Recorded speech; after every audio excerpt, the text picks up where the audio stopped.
Bueno, ¿qué tal? ¿Cómo les va? Mi nombre es Gustavo.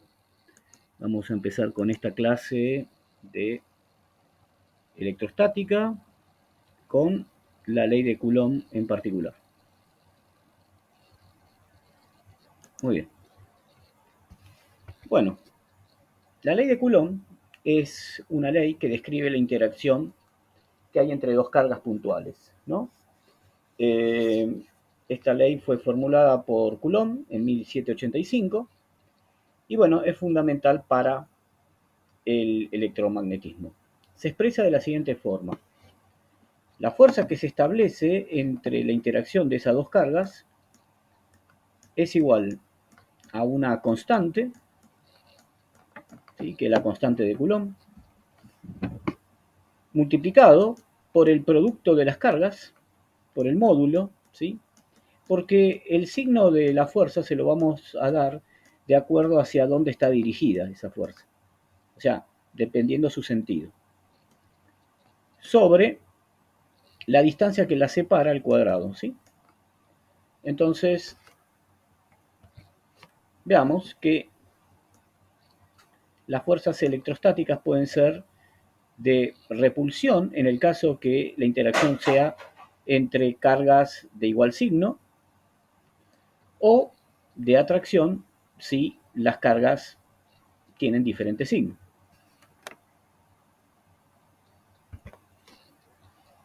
Entonces, la fuerza.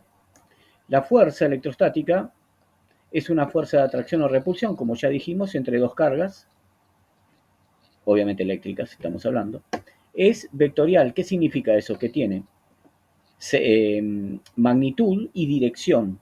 La magnitud vamos a decir que está representada por el tamaño de la flechita. Cuanto más grande sea esa flechita, tomando, por ejemplo, una escala, es decir, por ejemplo, un centímetro es igual a 10 newton, si tiene 10 newton va a tener un centímetro, y si tiene 20 newton va a tener 2 centímetros, ¿no? Entonces yo, para dibujar esa fuerza, voy a establecer una escala que puedo decir, por ejemplo, un centímetro equivalen a 10 newton. Bien, entonces yo esto lo tendrás que dibujar en el papel, esta fuerza, ¿no?, de un centímetro, si tiene 10 newton.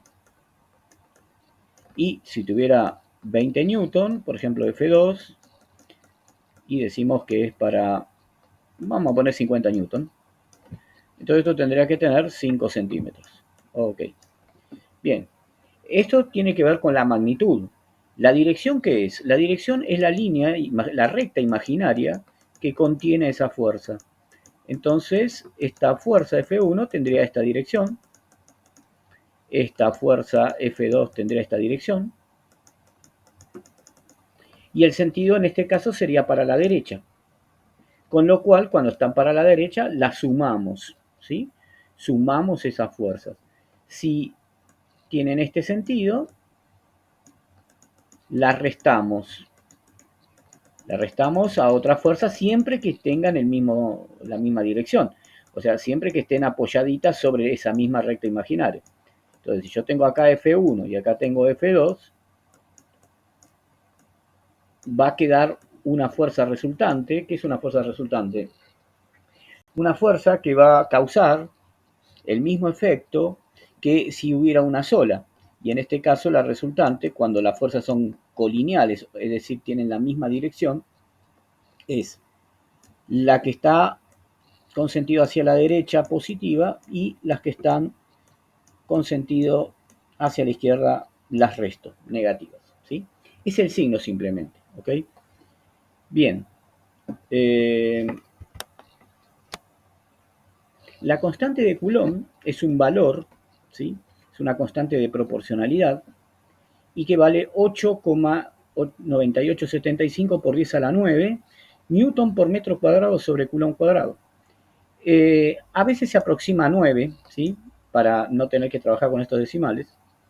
Y esta constante se deriva de la permitividad del vacío, que vale 8,854 por 10 a la menos 12 Coulomb sobre Newton por metro cuadrado, siendo la relación que existe entre la constante K, y la permitividad del vacío esta, ¿no? O sea que K, constante de Coulomb, viene a ser 1 sobre 4pi por E sub 0. Bien. Las cargas, bueno, las cargas representan las magnitudes de las cargas, Q1 y Q2, perdón, representan la magnitud de las cargas eléctricas, medidas en coulombios. Pueden ser positivas o negativas.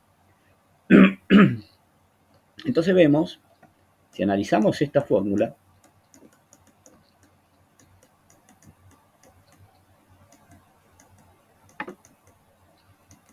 vemos claramente que la fuerza es proporcional a la magnitud de las cargas.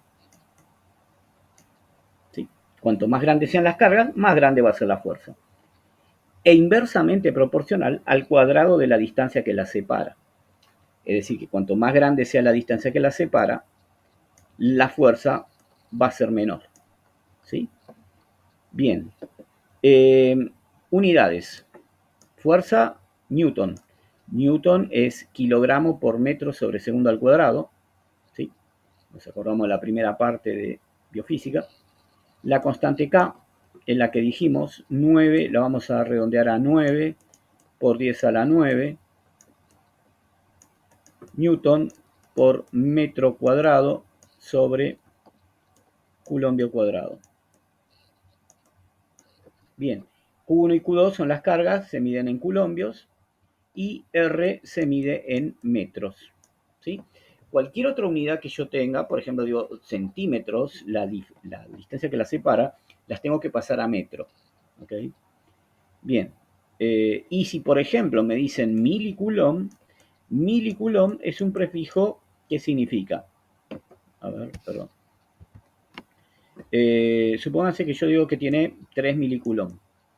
Entonces yo tengo que poner 3 por 10 a la menos 3 coulomb. ¿Sí? Mili, 10 a la menos 3.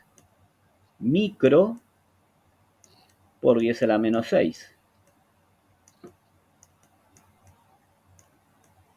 Serían 3 por 10 a la menos 6 coulomb.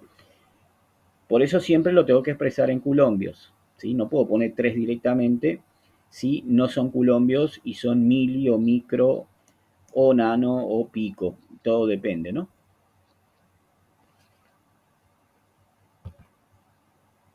Bueno, acá vemos entonces lo siguiente. Vamos a tomar esta nomenclatura. La fuerza sobre Q1 es la fuerza 1 debido a 2. La vamos a llamar así, F1,2 o F1,2.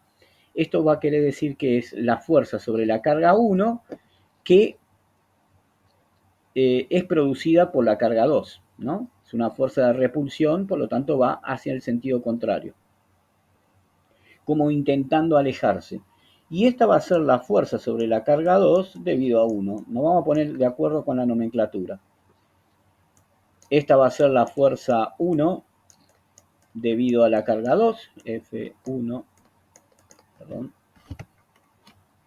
Esta va a ser F1 debido a 2 y esta va a ser la fuerza 2 debido a 1, a la carga 1, ¿ok? Bien, vemos entonces que cuando tienen igual signo se repelen, cuando tienen signos contrarios se atraen, ¿sí? Esta fuerza en realidad siempre son por pares, ¿no? Por el tercer principio tenemos que estas fuerzas son de a pares, ¿sí?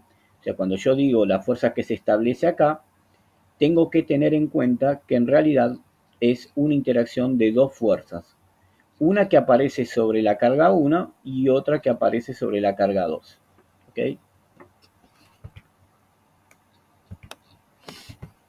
Bueno,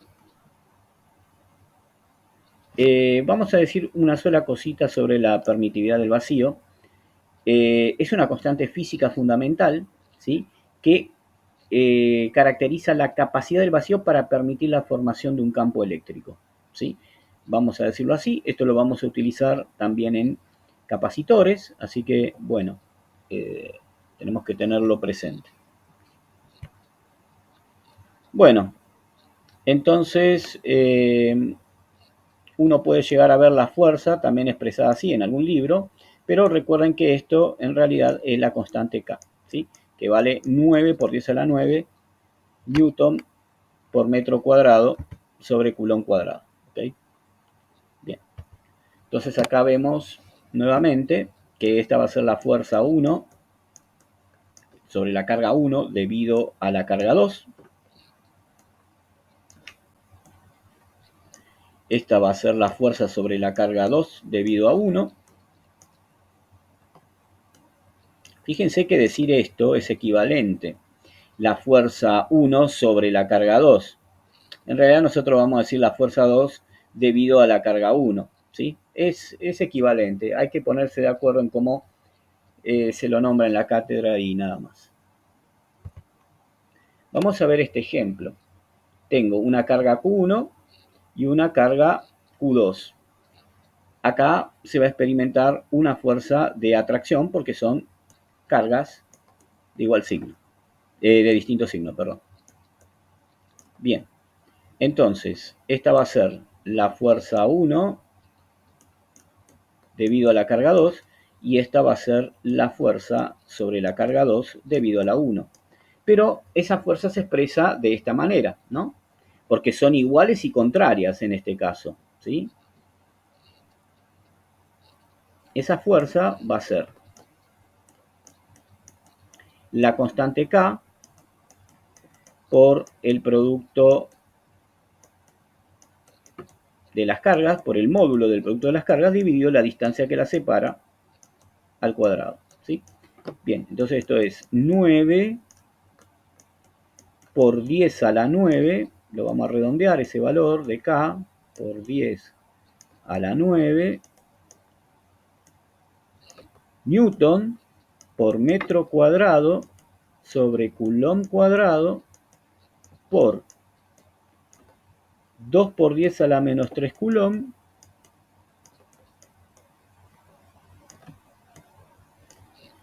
por menos 5, esto es por menos 5 por 10 a la menos 3 coulombios. Todo esto dividido 2 metros todo al cuadrado. Muy bien. Con lo cual acá me va a quedar coulomb por coulomb cuadrado, que se va a cancelar con esto. Acá me va a quedar 4 metros cuadrados, con lo cual se va a cancelar con esto. Y este resultado a mí me va a dar en newton, porque es la fuerza, ¿sí? Se mide en newton. Ok. Ahora, este problema, bueno, este es el que habíamos visto. Bueno, ahí está la explicación. Ok. Y ahora vamos a ver este, ¿no? Este problema podrá tener el siguiente enunciado. Calcular la distancia a la que tiene que estar una carga 3 de la carga 1 para que la fuerza neta sobre la carga 3 sea nula, o sea, cero.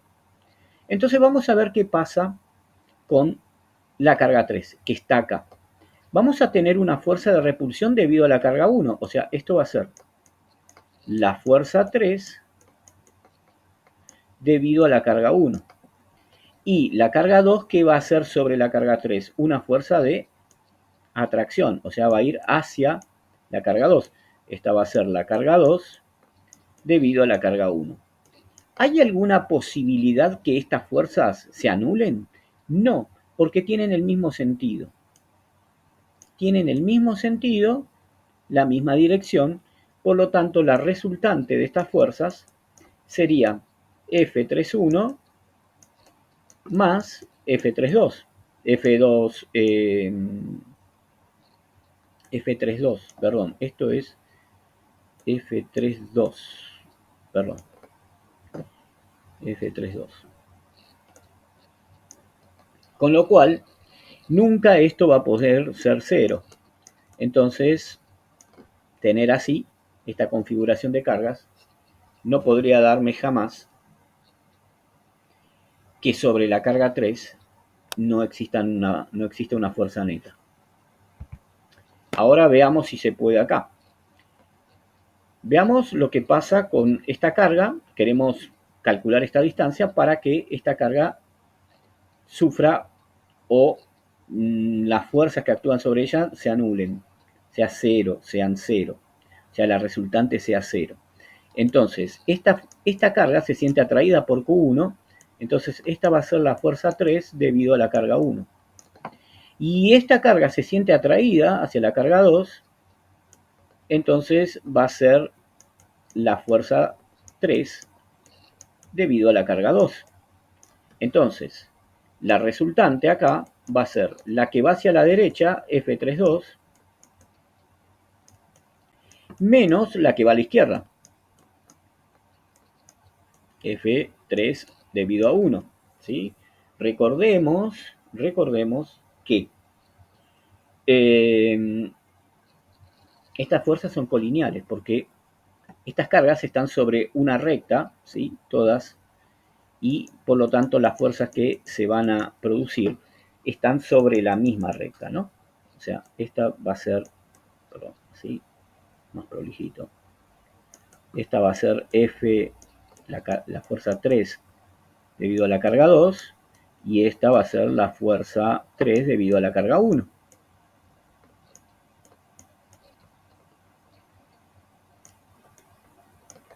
Mi incógnita es esta: ¿qué distancia tiene que estar de la carga 1 a la carga 3 para que la fuerza neta sobre la carga 3 se anule?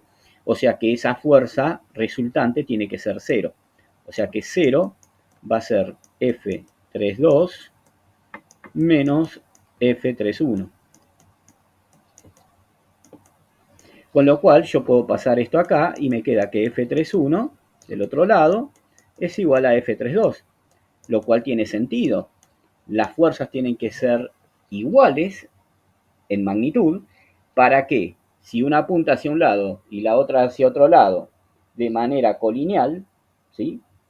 O sea, con la misma dirección, es decir, apoyaditas sobre la misma recta imaginaria, tienen que ser iguales para que se anulen.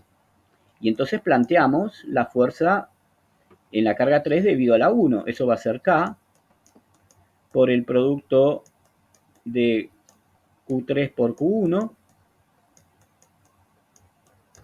sobre la distancia que separa la carga 3 de la 1, que es X, ¿sí? No sabemos cuánto es, o sea, ponemos X al cuadrado, ¿sí? Recuerden que la distancia es al cuadrado, y esto es igual a F32, o sea, K por Q3 por Q2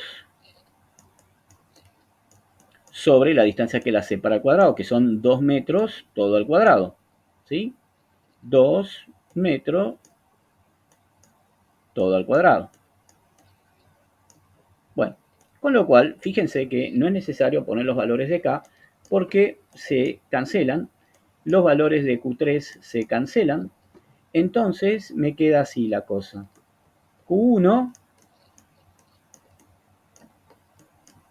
sobre X cuadrado es igual a Q2 sobre 4 sobre 4, ¿no? Metro cuadrado, ¿no? Pero bueno, acá no voy a poner la unidad hasta no termina. Entonces, para despejar X cuadrado, ¿qué hago? Lo paso acá multiplicando, el 4 para acá, entonces me queda que Q2 por X cuadrado es igual a 4 por Q1, por el valor de Q1. Perdón. ¿Sí? Bien, acá también ponemos el módulo para que si es una carga negativa no me dé una distancia negativa. Entonces acá me queda que X cuadrado va a ser 4 por Q1, por el módulo de Q1, dividido el módulo de Q2, y eso va a ser X cuadrado. Por lo tanto, para despejar X, aplico la raíz cuadrada de este resultado. Y esa va a ser la distancia en metro que tienen que separar la carga 1 de la 3 para que la fuerza sobre la carga 3 sea nula, o sea, 0. la resultante sea 0. Muy bien. Bueno, esto lo voy a sacar. Ahora tenemos esta disposición de cargas, esta configuración de cargas, y el problema podría decir de la siguiente manera. Esto lo saco porque no va. Entonces tengo 3 cargas, vamos a decir que esta es Q1,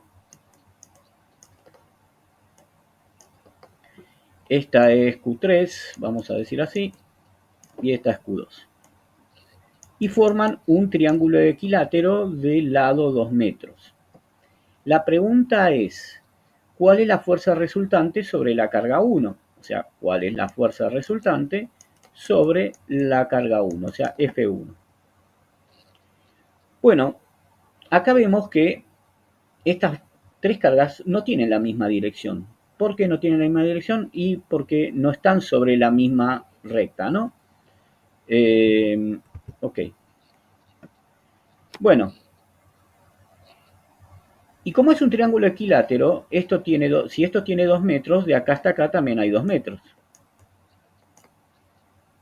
Y acá también hay 2 metros.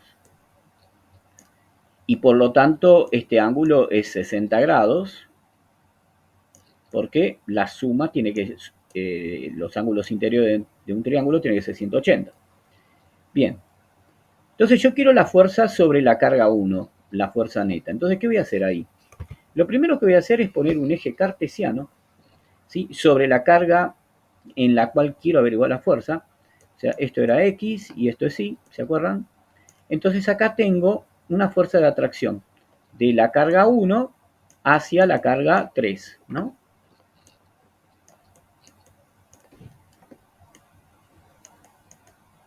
Entonces esto la puedo llamar, siempre tiene que ser con la misma recta que las conecta, ¿no? Esta va a ser la fuerza sobre la carga 1 debido a la 3. Muy bien. Y también tengo una fuerza de repulsión debido a la carga 2, ¿no? O sea, esta fuerza se siente repelida respecto a Q2. Entonces acá, fíjense que esta línea que conecta Q1 y Q2 están sobre el eje X. Esta viene a ser la fuerza sobre la carga 1 debido a la carga 2. Bien, entonces lo que yo tengo que hacer acá,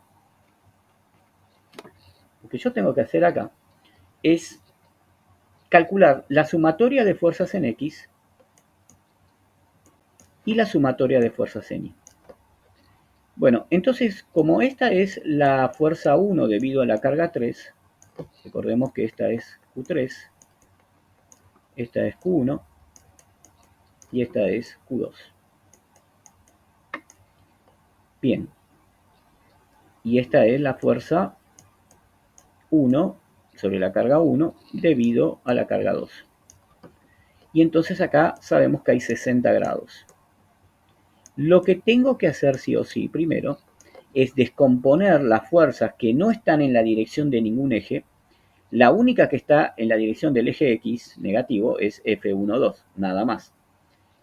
Mientras que esta tiene una componente en X. Entonces, ¿cómo saco esa componente en X?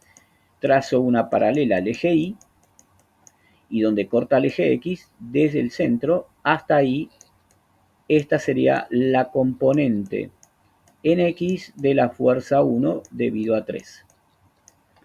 Bien, hago lo mismo acá, una paralela al eje X y donde corta el eje Y, desde el centro, trazo acá y esta es F1, 3, componente en Y. Entonces ya esta fuerza está reemplazada por estas dos equivalentes, ¿sí? Bien, si recordamos un poquito, cuando yo tenía un triángulo rectángulo,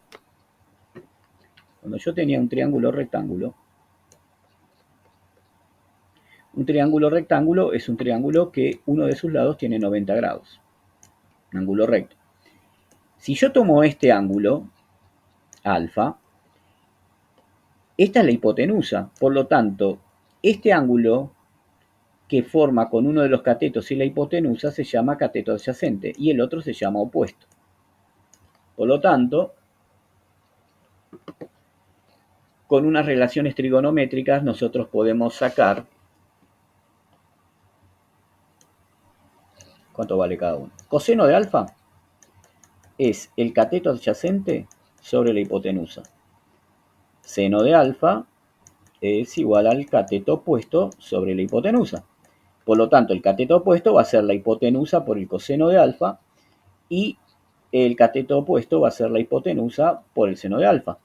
Acá ya vemos claramente que el cateto adyacente es la componente en X de la fuerza, 1, 3, y el cateto opuesto viene a ser la componente en Y de la fuerza 1, 3.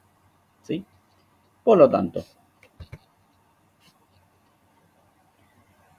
esta fuerza ya no la tomamos en cuenta, ¿sí? Recordemos que esta es la carga 1, esta es la carga 2, la carga 3, este ángulo es 60 grados, que formaba acá, y por lo tanto acá tenemos F13 en X y F13Y. Bien, y esta era la fuerza sobre la carga 1 debido a 2. Por lo tanto acá tenemos una resultante en X, o sea, sobre el eje X, mirando solo el eje X, que es igual a F13X menos, porque esta fuerza va en sentido contrario, hacia la izquierda, F12. Y bueno, ¿eso qué era entonces? Rx. Rx va a ser F13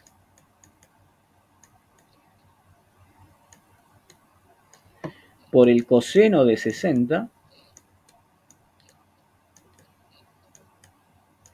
menos F12.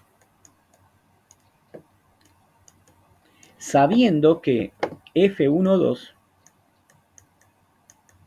se calcula como K por el producto de Q1 por Q2, el módulo, sobre la distancia que la separa al cuadrado, o sea, 2 metros al cuadrado.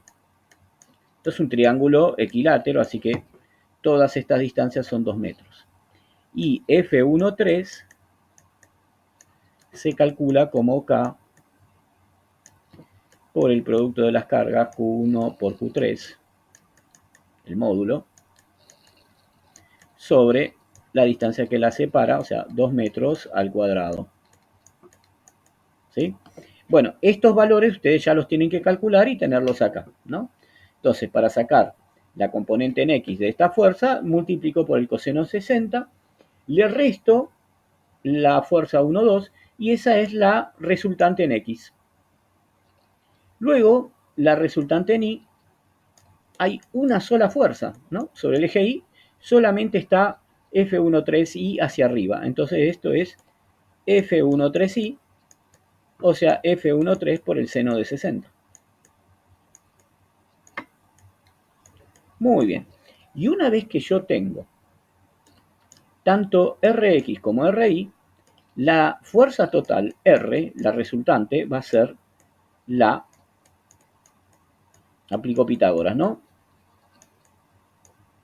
La raíz cuadrada de la suma de los cuadrados de cada uno.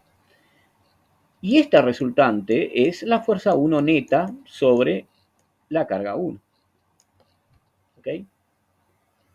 Bien, listo entonces. Acá ya explicamos un poquito cuando tenemos fuerzas que interactúan entre sí, no solamente dos, más de dos. Y cuando son colineales, es decir, todas las cargas están apoyadas dentro de una misma línea, de una misma recta, es decir, que tienen esa fuerza en la misma dirección, o cuando no, como es en este caso. Así que bueno, nos vemos en el próximo video, espero que se haya entendido. Muchas gracias y hasta luego.